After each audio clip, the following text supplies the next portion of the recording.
Salut et bienvenue sur notre chaîne. Avant de plonger dans cette histoire captivante, nous vous invitons à vous abonner et à rejoindre notre belle communauté. Votre soutien est essentiel pour nous aider à grandir et à partager ensemble encore plus de récits inspirants. N'oubliez pas de cliquer sur la cloche pour ne manquer aucune de nos vidéos. Merci pour votre présence, et maintenant, laissez-vous emporter par cette histoire. Elle était l'une des femmes les plus riches de la technologie, mais dès qu'elle aperçut un café tranquille, lorsque le serveur nourrissait sa fille handicapée, tout ce qu'elle croyait savoir sur le succès, la valeur et la connexion humaine commença à s'effondrer. Ce devait être juste un déjeuner, rien de fancy, sans assistant, sans garde du corps, sans caméra, juste une table tranquille près de la fenêtre au Bramble Street Café à Worcester, Massachusetts, où la pluie traçait des sillons sur la vitre comme une aquarelle qui se déplace lentement. Cassandra Blee était habituée à être remarquée. Que ce soit dans les salles de réunion à Palo Alto ou lors de collectes de fonds à Los Angeles, les gens prêtaient attention quand elle entrait, non seulement parce qu'elle était la fondatrice de l'une des plus grandes entreprises d'IA au monde, mais parce qu'elle se comportait comme quelqu'un qui savait la réponse à chaque question dans la pièce. Mais pas ici. Et certainement pas par lui. Il ne lui jeta même pas un regard, ne sursauta pas lorsqu'elle parla, ne cligna pas des yeux lorsque l'hôtesse murmura son nom sous son souffle. À la place, il s'agenouilla près de sa fille Mia, comme si la milliardaire à la table n'existait pas du tout. Cassandra se figea, suspendue à sa gorgée, l'observant de près, incertaine de savoir si elle devait être agacée ou intriguée. Mia avait 9 ans, ne parlait pas et était en fauteuil roulant. Sa paralysie cérébrale l'avait laissée avec une mobilité limitée et peu de patience pour les étrangers qui la traitaient comme quelque chose de fragile. La plupart des gens le faisaient. Ils se penchaient, parlaient trop fort, demandaient la permission de respirer. Mais ce jeune homme, dans la vingtaine, grand, mince, avec une coupe de cheveux rasés et de 12 yeux bruns, ne faisait rien de tout cela. « Hey, superstar !» dit-il doucement en équilibrant un bol de bisque de tomates fumant sur un plateau. « Tu es prête pour la bonne soupe ?» Mia ne répondit pas avec des mots, elle ne le faisait jamais, mais la façon dont sa tête s'inclina légèrement et ses yeux se fixèrent sur lui en disait long. Il posa le bol devant elle, puis déposa la cuillère et lui offrit un sourire de travers. « T'inquiète, je suis certifié en alimentation de soupe épique. Je suis assez sûr que c'est un vrai diplôme. » Les sourcils de Cassandra se soulevèrent. Rigolait-il avec elle? Le serveur, son badge indiquait Evan, prit une petite quantité de soupe, testa la température avec le dos de sa main, puis la porta délicatement à la bouche de Mia. Elle ouvrit sans hésitation. Il ne trébucha pas, ne se trompa pas. Il essuya son menton avec une serviette en tissu après la deuxième cuillerée et continua de parler doucement comme s'ils étaient de vieux amis. Cassandra n'avait pas vu Mia sourire comme ça depuis des semaines. Elle cligna des yeux, incertaine de savoir pourquoi cela la frappait si fort. L'infirmière de Mia était en retard à cause du trafic sur l'I-290. Cassandra n'avait pas prévu de nourrir Mia elle-même, non pas parce qu'elle ne voulait pas, mais parce qu'elle ne savait pas comment. Pas vraiment. Elle s'était rendue à l'évidence à ce sujet. Quand ta vie est régie par des réunions et des délais, avec des jets privés, nourrir ton propre enfant devient parfois un événement programmé, quelque chose inscrit entre des appels Zoom et des lancements de produits. Elle regarda Mia rire, vraiment rire, lorsqu'Evan tira la langue avec une dramatisation exagérée. Cela la fit mal, car Cassandra n'avait pas pu obtenir un son de Mia depuis des jours. Mais cet inconnu, ce serveur de café sans idée de qui elle était, l'avait fait en quelques minutes. Elle se recroquevilla sur sa chaise, les bras croisés sur son manteau de créateur, juste à regarder. Sa salade resta intacte, son téléphone vibra une fois, puis encore, puis encore. Elle ne jeta même pas un regard dessus. Le café autour d'elle continua comme d'habitude, les plats tintaient, des conversations basses montaient et descendaient, l'odeur de la cannelle et de la levure flottait depuis le comptoir de la boulangerie. Mais tout ce sur quoi elle pouvait se concentrer était ce moment. La façon dont Evan ne se contentait pas de servir la soupe, mais se connectait. Il n'y avait aucune gêne, aucune rigidité. Il ne traitait pas Mia comme si elle était brisée. Cassandra avait entendu 1000 fois à quel point Mia était belle, douce, courageuse. Mais Evan ne l'appelait pas courageuse, il ne l'appelait rien. Il lui parlait juste. Et pour une fois, Mia n'était pas juste la fille d'une milliardaire ou la fille dans le fauteuil roulant. Elle était juste une enfant mangeant de la soupe avec quelqu'un qui la faisait rire. Mais Cassandra ne savait pas encore que ce seul instant, cette petite chose tranquille, allait détruire tout ce qu'elle croyait comprendre des gens, de la gentillesse et de ce qui comptait vraiment. Evan Michael avait occupé beaucoup de jobs, mais ce café était son préféré. Ce n'était pas l'argent, Dieu sait que les pourboires couvraient à peine le loyer, mais c'était calme, et les habitués ne posaient pas trop de questions. Pour un type qui préférait rester dans l'ombre, ça fonctionnait. Mais Mia, elle n'était pas une habituée, et elle n'était pas bruyante non plus. Pourtant, quelque chose dans sa présence était magnétique, pas de manière dramatique, mais d'une façon douce et curieuse, l'énergie qui te fait pencher sans que tu ne t'en rendes compte. Il lui offrit une autre cuillerée, veillant à ne pas renverser une goutte. « Tu as déjà eu de la soupe aussi bonne ?» demanda-t-il avec un sourire en coin. « Ouais, moi non plus. Le chef a dû ajouter de la magie ou quelque chose comme ça. » Mia répondit par un doux hum, puis tourna ses doigts sur le plateau. Ses yeux balayaient entre lui et la fenêtre, et Evan suivit son regard. « La pluie est plutôt agréable, non ?» dit-il. « Ça te donne une excuse pour ralentir. » Cassandra continua de regarder, silencieuse, toujours incertaine de savoir quoi dire. Une partie d'elle voulait interrompre, lui rappeler qui elle était, pas parce qu'elle avait besoin de reconnaissance, mais parce qu'elle ne savait pas quoi faire de ce sentiment, ce mélange de chaleur, de culpabilité et de confusion. Elle resta silencieuse. Evan se tourna vers elle brièvement. « Est-ce que ça serait ok si je lui demandais son prénom ?» Cassandra acquiesça d'un simple hochement de tête. « Mia. » Il se tourna de nouveau vers la fille. « Eh bien Mia, merci de m'avoir laissé traîner avec toi. Je sais que je ne suis pas le plus facile à nourrir avec de la soupe. » Elle fit un petit bruit en réponse, pas tout à fait un rire, mais assez proche. Evan sourit encore. C'était un sourire doux et sincère, le genre de sourire que les gens ne simulent pas. Je gardais mon cousin à Portland, il avait un tube de nourrissage et ne pouvait pas parler, mais il te faisait savoir exactement ce qu'il ressentait avec un seul regard, dit-il en jetant un coup d'œil à Cassandra. Les enfants n'ont pas besoin de mots pour te dire qui ils sont. Cassandra s'étrangla un peu, pas parce qu'elle en avait besoin, mais parce que sa poitrine était serrée d'une manière qui la surprit. « Tu es bien avec elle, dit-elle. » Evan releva les yeux, encore une fois. La maison, réparations diverses, tout ce qui peut payer les factures. Il y avait un calme dans sa voix, comme s'il avait appris à accepter la vie telle qu'elle était, sans la dramatiser. Cassandra le regarda, son regard se perdit un instant dans le vide, comme si elle cherchait les mots, mais elle n'en trouva pas. Elle pensait à sa propre vie, à tout ce qu'elle avait accompli, à ses entreprises et à sa richesse, mais maintenant, elle se sentait vide. Ce simple moment de contact humain semblait remettre en question tout ce qu'elle pensait savoir sur les relations humaines et la réussite. Mia, qui avait l'air de s'endormir, tourna doucement la tête, attirée par le bruit de la conversation. Evan sourit doucement, comme s'il savait exactement ce dont elle avait besoin. Cassandra baissa les yeux, un sentiment de malaise s'emparant d'elle. « Tu sais, il y a des moments où tu te dis que tu as tout, mais tu te rends compte que tu n'as rien, » dit-elle, presque pour elle-même. Evan la regarda avec douceur, mais sans jugement.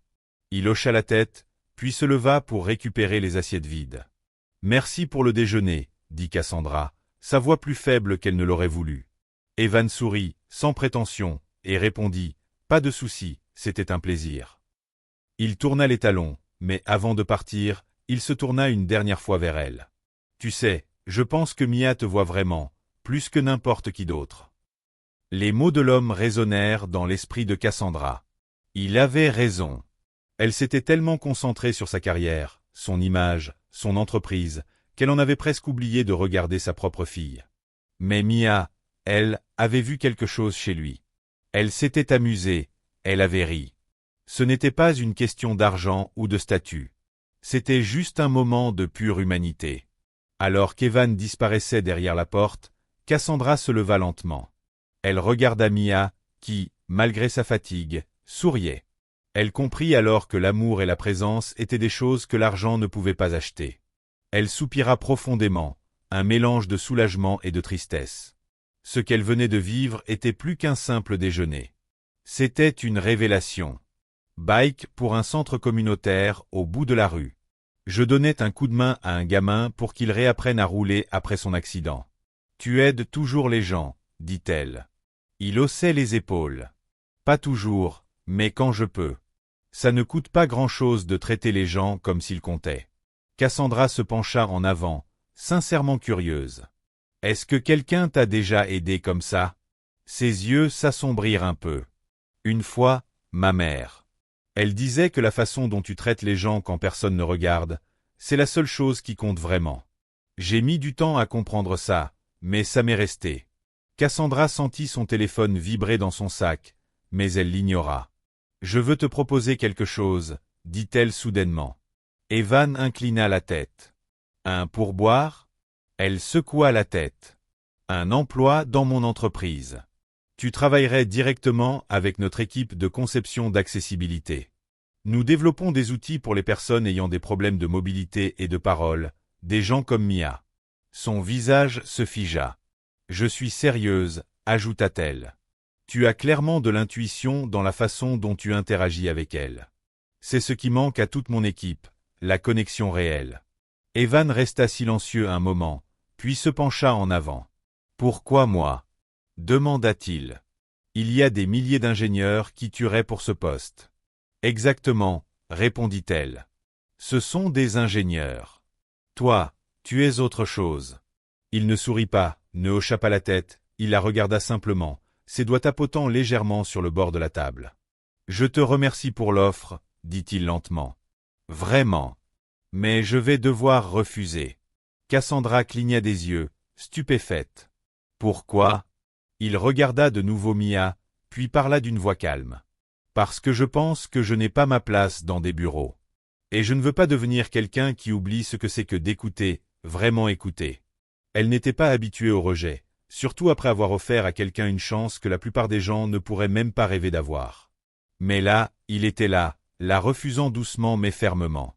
Mais elle ne savait pas encore que ce n'était pas la fin de leur histoire. C'était juste le moment où tout allait commencer à changer pour elle et pour lui. Le trajet de retour se fit en silence, à l'exception du doux bruit des essuie-glaces qui balayaient la pluie. Mia s'était endormie sur le siège arrière, sa tête reposant doucement contre le côté de son rehausseur. Cassandra jetait de temps en temps un coup d'œil à travers le rétroviseur, mais son esprit n'était pas sur la circulation, ni sur la réunion qu'elle devait avoir ce soir, ni sur les emails qui s'accumulaient dans sa boîte de réception. Elle pensait à la voix d'Evan, encore présente dans sa tête. « Parce que je ne veux pas devenir quelqu'un qui oublie ce que c'est que d'écouter. » Les mots avaient atterri comme un caillou dans un lac calme, petit, mais ondulant à travers quelque chose de plus profond. Cassandra Blay avait construit son empire en écoutant des données, en écoutant les changements du marché, les comportements des utilisateurs, les tendances. Mais quand avait-elle vraiment écouté une personne qui ne cherchait pas à lui vendre quelque chose?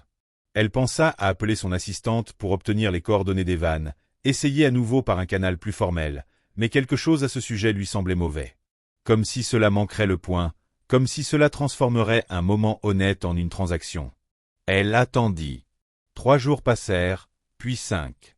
Elle retourna au même café, toujours à la même heure, espérant qu'il y serait pour un autre service. Mais il ne vint pas. La jeune femme derrière le comptoir dit qu'il avait pris quelques jours de congé, des trucs de famille, je crois, ajouta-t-elle en haussant les épaules. Il est souvent par l'église sur Mason Street, il y fait du bénévolat. Cassandra n'était pas religieuse, n'était pas entrée dans une église depuis des années, mais ce dimanche, après avoir déposé Mia chez son thérapeute, elle se dirigea directement vers l'église. Le bâtiment en briques rouges était petit, avec une clôture affaissée et une pelouse inégale. Pas de caméra, pas de fanfare, juste quelques enfants qui couraient après un ballon de football dans le parking derrière. Elle se gara et sortit de la voiture, serrant son manteau contre le vent. Un garçon avec des lunettes épaisses et un plâtre à la jambe la salua puis cria. « Hé, monsieur Evan, quelqu'un est là pour te voir. » Un instant plus tard, il émergea de l'autre côté du bâtiment, s'essuyant les mains sur son jean. Il avait l'air surpris, mais pas mal à l'aise. « Tu m'as vraiment retrouvé, » dit-il. « Je voulais comprendre, » répondit-elle. Evan hocha lentement la tête et fit signe vers un banc près du trottoir. Ils s'assirent, le bois grinçait légèrement sous eux. « Tu m'as proposé une issue, » dit-il, pas méchamment, « mais je ne cherche pas à m'échapper. »« Je ne cherchais pas à te sauver, » répondit Cassandra. « Je pensais juste que c'était le minimum que je pouvais faire. »« Tu as déjà fait quelque chose, » dit-il, en regardant les enfants dans la cour. « Tu as écouté. » Elle baissa les yeux sur ses mains. « Je ne suis pas habituée à ce qu'on me dise non, » dit-elle. « Je m'en doutais, » répondit-il avec un demi-sourire. « Mais je me suis aussi dit que tu serais du genre à respecter l'honnêteté. » Cela l'a surpris. J'ai passé des années à penser que ce qui comptait, c'était d'avancer, de construire, de grandir. Mais ces derniers temps, elle s'arrêta. Cela lui semblait étrange d'admettre sa vulnérabilité à quelqu'un qu'elle connaissait à peine, et pourtant, avec Evan, cela semblait plus facile que de le faire avec la plupart des gens dans sa propre vie. Dernièrement, continua-t-elle, j'ai l'impression de regarder ma vie de l'autre côté du verre. Je peux la voir, je peux même l'admirer, mais je ne peux pas la toucher. Evan resta silencieux pendant un long moment, puis il dit « Ta fille, elle, ça m'a touché. » Cela la fit taire complètement. Elle s'illumina quand tu es près d'elle, ajouta-t-il. Tu n'as pas besoin de tout faire parfaitement, tu dois juste être là. Ce n'était pas un conseil révolutionnaire, mais ça résonnait comme une vérité. Cassandra expira longuement et lentement. Tu sais, tu es probablement la première personne depuis 10 ans à ne pas m'avoir demandé quelque chose. Evan rit. Tu penses vraiment que m'offrir un job à 6 chiffres ce n'était pas demander quelque chose? Touché. Ils restèrent là, un moment, juste à écouter le vent dans les arbres et les rires des enfants jouant au football avec un ballon à moitié dégonflé. Pour la première fois depuis des jours, elle n'était pas pressée. Je ne vais pas essayer de te faire changer d'avis, dit-elle enfin, mais si jamais tu veux parler de quoi que ce soit, j'aimerais garder la porte ouverte. Il hocha la tête. J'apprécie ça. Elle se leva pour partir, puis s'hésita. Au fait, tu aimes le café? Il haussait un sourcil. Bien sûr, pourquoi? Elle sourit, discrètement. Passe au café jeudi, je t'apporterai la soupe cette fois. Mais Evan ne savait pas qu'en dessous de ce sourire, Cassandra avait déjà décidé d'aller plus loin qu'une simple invitation. Parce que, même s'il avait rejeté son monde, elle n'était pas prête à laisser partir le sien. Jeudi arriva avec un ciel gris et un froid qui s'infiltrait dans les manches et refusait de partir. Cassandra ne se donna même pas la peine de s'habiller comme une PDG ce matin-là. Pas de talons, pas de blazer, pas d'accessoires élaborés. Juste un simple pull, un jean et un thermos de soupe à la tomate dans un sac en papier. Cela lui semblait étrange, mais pas désagréable. Elle déposa Mia à l'école, puis roula jusqu'à Grafton, passant devant des centres commerciaux, des trottoirs en mauvais état et des magasins de quartier dont l'enseigne n'avait pas été mise à jour depuis les années 90. Elle trouva l'adresse qu'Evan lui avait donnée, un petit garage d'un étage derrière un duplex bleu modeste. La lumière à l'entrée était éteinte et le jardin était parsemé d'outils, avec quelques vélos rouillés appuyés contre la clôture. Un instant, elle hésita. Elle ne savait pas pourquoi, puis la porte s'ouvrit. Evan se tenait là, portant un sweat à capuche et un pantalon éclaboussé de peinture, une tache de quelque chose de gris sur sa joue. « Je ne suis pas en retard, j'espère ?» demanda-t-elle en levant le sac. Il sourit. « Tu as apporté de la soupe. »« C'est à ton tour de t'asseoir, » dit-elle. À l'intérieur, l'espace était étroit, mais propre. Un matelas et une place reposaient contre le mur au fond, sous une fenêtre unique. Une étagère ébréchée tenait une rangée de tasses dépareillées et une pile de livres de bibliothèque. Un petit réchaud reposait à côté d'un vieux mini-frigo qui bourdonnait doucement. Mais ce qui attira son attention, c'était le mur couvert de polaroids. Des dizaines d'entre eux, des enfants souriant avec des casques de vélo, une fille avec une nouvelle jambe prothétique, un vieil homme tenant une canne réparée. Tous étiquetés à la main avec des prénoms et de petites phrases. Dany, première promenade sans roue stabilisatrice, luait à haute voix. Evan hocha la tête. Je prends des photos de tout le monde qui passe par le centre. Ça me rappelle pourquoi je fais ça. Cassandra tourna lentement la tête. Tu ne m'as pas dit que tu gérais un centre communautaire. Je ne le fais pas, dit-il en haussant les épaules. Pas officiellement. Pas de paperasse, pas de financement. Juste quelques pièces que je loue à l'église et les dons que je peux récupérer. Mais tu répares des vélos et des outils et...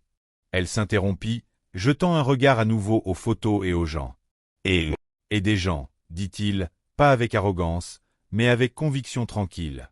Parfois, il suffit d'être là. Cassandra ne dit rien pendant un moment, puis elle lui tendit la soupe et s'assit sur une chaise pliante près de la fenêtre.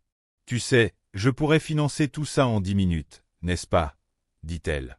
Il pensa un instant avant de répondre. Je l'avais supposé. Alors pourquoi n'as-tu pas demandé? Evan remua la soupe avec une cuillère, pensif. Parce que si les gens pensent que tu fais ça pour un chèque, ils cessent de te faire confiance. Je ne cherche pas à sauver le monde, je cherche juste à y mettre un grain de sable. Et les photos, elles me rappellent que les petites choses comptent. Un sourire, une réparation, une heure passée à écouter. Tu serais étonné de tout ce que ça peut apporter quand personne d'autre ne prête attention. Cassandra se recula légèrement, ses yeux parcourant à nouveau les photos. Tu sais, j'ai dépensé 10 millions de dollars l'année dernière pour une campagne de marketing sur l'inclusion. On a eu des influenceurs, des kits de presse, des consultants. Mais rien de tout ça ne m'a semblé aussi réel que ce mur. Il la regarda attentivement. Tu n'as pas à dépenser de l'argent pour tout. Parfois, juste être là, avec de la soupe en main, ça fait plus que d'écrire un chèque. Elle hocha lentement la tête. Peut-être que c'est là que je me suis trompé. Ils mangèrent en silence après cela. Pas besoin de plus de questions. Juste deux personnes ayant emprunté des chemins très différents, assises dans un garage qui semblait plus vivant que la plupart des salles de réunion qu'elle avait fréquentées. Après le déjeuner, Evan se leva et la raccompagna jusqu'à la porte. « Tu es toujours la bienvenue ici, » dit-il. Elle le regarda longuement avant de répondre. « Je pense que tu m'as aidé plus que je ne pourrais jamais t'aider. » Mais la vérité était qu'elle n'avait même pas commencé à l'aider, pas de la manière qui viendrait ensuite. Et quand cela arriverait, cela ne concernerait ni des contrats ni des accords. Cela commencerait par une simple question de sa part. Une semaine plus tard, Cassandra était assise à côté de Mia à la table de la cuisine, essayant, et échouant en grande partie, à tresser les cheveux doux et rebelles de sa fille. Le soleil du matin se déversait par les fenêtres, attrapant la poussière dans l'air. Le thérapeute de la parole de Mia avait encore du retard, alors Cassandra avait pris la matinée de congé. Elle n'était toujours pas très douée pour ces moments-là, mais elle essayait. « Presque fini, » murmura-t-elle, tenant une mèche de cheveux comme si elle risquait de se casser. « Bon, ça ira comme ça, » ajouta-t-elle. Les doigts de Mia frappaient la table de son fauteuil roulant. Elle fixait la photo désormais épinglée sur le réfrigérateur, un Polaroid que Evan leur avait donné. On la voyait, tenant une clé à molette en plastique d'une main, tandis qu'Evan souriait à ses côtés, tous deux couverts de graisse de vélo. « Tu veux revoir Evan » demanda Cassandra. Les yeux de Mia se déplacèrent vers elle, puis se reposèrent sur la photo. Puis, elle fit quelque chose que Cassandra n'attendait pas. Elle sourit. C'était tout ce dont elle avait besoin comme réponse. Plus tard dans la journée, elles se rendirent à l'église de Mason Street, mais au lieu des quelques enfants habituels, le parking était plein de tables pliantes, de marmites, de musique provenant d'un petit haut-parleur et d'un repas partagé de quartier. Evan leur fit signe en s'approchant. « Hé, Rockstar » dit-il à Mia. « Tu es juste à temps, on va couronner le champion du fromage grillé. » Elle s'illumina. Elles restèrent pendant des heures. Cassandra s'assit avec une femme qui gérait un refuge local. Un autre homme lui raconta comment Evan l'avait aidé à obtenir un fauteuil roulant d'occasion pour son neveu. Chaque histoire était différente, mais elle tournait tout autour du même thème. Evan était là. Il prêtait attention. Il faisait en sorte que les gens se sentent vus. Cela la bouleversa. Lorsque le soleil commença à descendre et que les gens commençaient à débarrasser les tables, Cassandra s'approcha d'Evan près du grill improvisé. « J'ai une autre offre, » dit-elle. Il haussa un sourcil. Pas de conditions, pas de logo d'entreprise. « Je ne te recrute pas, » dit-elle. « Je veux financer ce que tu fais déjà, discrètement, anonymement, si tu préfères. » Evan s'essuya les mains avec un torchon. « Tu es sûr ?»« Je suis très sûr. » Il l'étudia un moment. « Pourquoi ?»« Parce que ma fille a demandé à te revoir. Parce que tu m'as appris plus en un après-midi que la plupart des cadres ne l'ont fait en des années. Et parce que je pense que le monde a besoin de plus de gens qui disent non aux mauvaises choses, même quand c'est difficile. » Evan regarda Mia, qui observait maintenant un chien courir après des bulles dans le jardin. Il sourit lentement, sincèrement. « Je vais y réfléchir, » dit-il. 2 semaines plus tard, Cassandra créa une fondation privée. Pas d'annonce publique, pas de campagne sur les réseaux sociaux, juste un compte bancaire, des papiers juridiques et un engagement à financer le centre communautaire d'Evan, sans poser de questions. Il utilisa l'argent pour remplacer la vieille plomberie, construire une petite rampe d'accessibilité et transformer 2 pièces inutilisées en espace de devoirs et en atelier d'art. Mais ce n'était pas seulement l'argent qui avait changé les choses. Evan apprit à Cassandra à réparer un vélo. Elle lui montra comment rédiger une demande de subvention. Mia commença à venir chaque samedi, aidant à ranger les livres et distribuer des crayons. Les gens cessèrent de la voir comme la fille du milliardaire et commencèrent simplement à l'appeler Mia. Cassandra apprit à tresser correctement, à écouter sans préparer sa réponse, à juste être. Et Evan, lui, arrêta finalement d'attendre la prochaine catastrophe. Il commença à mieux dormir, à rire davantage, à accepter de l'aide, non pas parce qu'il en avait besoin, mais parce qu'il se sentait enfin autorisé à le faire. Ils ne mirent jamais de nom sur ce qu'ils avaient construit ensemble. Ce n'était pas un partenariat, ce n'était pas un mentorat. C'était quelque chose de plus calme, de plus profond, respect, connexion, but commun. Et Mia était toujours au centre de tout ça. Mais avant que l'histoire ne puisse se terminer là, il y avait encore un dernier moment, simple, surprenant et rempli de cette clarté qui ne s'annonce pas, mais qui change tout de même tout. Cela se passa un jeudi après-midi. Cassandra avait quitté une réunion du conseil d'administration plus tôt, ce qu'elle ne faisait jamais, juste pour aller chercher Mia elle-même. Elles conduisirent directement au centre, sans plan, sans agenda, juste par instinct. L'endroit bourdonnait d'une énergie douce. Des enfants dessinaient à la craie sur le trottoir, quelqu'un accordait une guitare usée dans le coin. Evan réparait la chaîne d'un tricycle rose vif quand elles arrivèrent. « Hé, superstar !»